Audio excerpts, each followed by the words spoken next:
Assalamualaikum warahmatullahi wabarakatuh. Perkenalkan, nama saya Febriana Eka Putri dengan NIM 0701112824295152 dari kelas L5 Indralaya. Di sini saya akan menjelaskan secara singkat mengenai hukum pajak dalam bab 1, yaitu pajak dan sistem pemungutan pajak. Ada beberapa poin yang akan saya bahas dalam presentasi kali ini, yaitu yang pertama definisi pajak, fungsi, perbedaan, kedudukan pajak, dan sistem pemungutan pajak, serta yang terakhir adalah kesimpulan. Baik, kita masuk ke materi yang pertama, yaitu definisi pajak. Apa sih pajak itu? Pajak adalah kontribusi wajib kepada warga negara yang dibayar oleh orang pribadi atau badan usaha berdasarkan undang-undang tanpa imbalan langsung dan digunakan untuk membiayai pengeluaran negara demi kemakmuran rakyat. Selanjutnya itu adalah pembahasan yang kedua mengenai fungsi pajak. Fungsi pajak terbagi menjadi 3, yaitu yang pertama fungsi penerima atau budgeter, yang kedua fungsi mengatur atau regularian, dan yang ketiga fungsi distribusi pendapatan. Fungsi yang pertama yaitu fungsi penerima, yang dimana menghimpun dana dari masyarakat bagi kas negara yang diperuntukkan bagi pembiayaan pengeluaran pemerintah seperti belanja pegawai, belanja barang, pemeliharaan, dan lain-lain sebagainya. Selanjutnya, fungsi kedua yaitu fungsi mengatur, yang dimana sebagai alat untuk mengatur struktur pendapatan di tengah masyarakat dan struktur kekayaan antara para pelaku ekonomi. Nah, yang ketiga, fungsi distribusi pendapatan, yang artinya pajak menghimpun dana dari subjek pajak yang memiliki penghasilan dan selanjutnya oleh pemerintah memberikan bantuan kepada masyarakat yang kurang mampu melalui program-program yang dilaksanakan oleh pemerintah.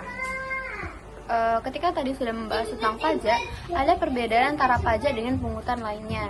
Yang pertama, perbedaan dengan distribusi dan juga sumbangan, yang dimana perbedaan pajak dengan distribusi dan sumbangan seperti pajak penghasilan dan pajak pertambahan nilai yang dikelola oleh Direktorat Jenderal Pajak, sedangkan retribusi yang dapat disebut sebagai pajak daerah dikelola oleh Dinas Pendapatan Daerah atau Dispenda. Sedangkan pada sumbangan, seseorang mendapatkan prestasi justru tidak dapat ditunjuk, tetapi golongan yang dapat menikmati kontraprestasi. Sebagai contoh, sumbangan bencana alam. Ketika tadi sudah kita membahas tentang perbedaan pajak dengan pemungutan yang lainnya, sekarang kita masuk ke kedudukan pajak. Nah, kedudukan pajak ini adalah suatu kontribusi wajib yang tidak dapat dihindari oleh masyarakat atau suatu bidang usaha tertentu.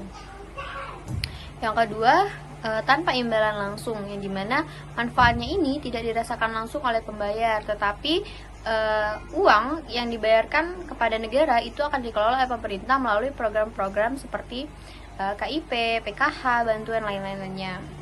Selanjutnya, pajak ini ditetapkan oleh undang-undang, yang dimana berarti bersumber dari dasar hukum yang jelas.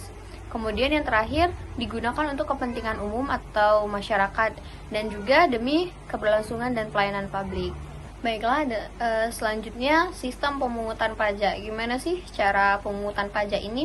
Nah, sistem pemungutan pajak ini terdiri dari 3 cara. Yang pertama adalah official assessment system, kemudian self assessment system, dan withholding system. Nah, pada official assessment system ini artinya pemerintah atau fiskus yang menentukan besarnya pajak terutang, yang dimana artinya pemerintahlah yang menentukan seberapa besar pajak yang harus dibayarkan oleh masyarakat atau suatu bidang usaha tertentu. Yang contohnya seperti pajak bumi dan bangunan atau PBB. Nah, wajib pajak bersifat pasif, yang artinya hanya menerima ketetapan pajak. Kemudian yang kedua, self assessment system, yang dimana wajib pajak menghitung, membayar, dan melaporkan sendiri pajaknya. Sebagai contoh yaitu adalah pajak penghasilan atau PPH. Nah, wajib pajak ini bersifat aktif dan bertanggung jawab penuh. Kemudian yang terakhir yaitu withholding system, yang dimana pihak ketiga memotong dan menyetorkan pajak dari pihak lain. Contoh PPH pasal 21, yang dimana dipotong oleh pemberi kerja, yang artinya gaji itu langsung dipotong untuk membayar pajak kepada negara. Baiklah, dari sekian materi yang saya jelaskan tadi, kita dapat menarik kesimpulan bahwasanya pajak merupakan instrumen penting dalam pembangunan negara. Dengan memahami sistem pemungutan pajak, yaitu official, self, dan withholding, warga negara dapat berkontribusi secara tepat dan patuh.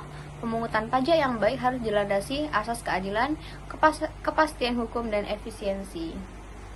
Baiklah, cukup sekian dari saya penyampaian materi kali ini. Selamat siang. Wassalamualaikum warahmatullahi wabarakatuh.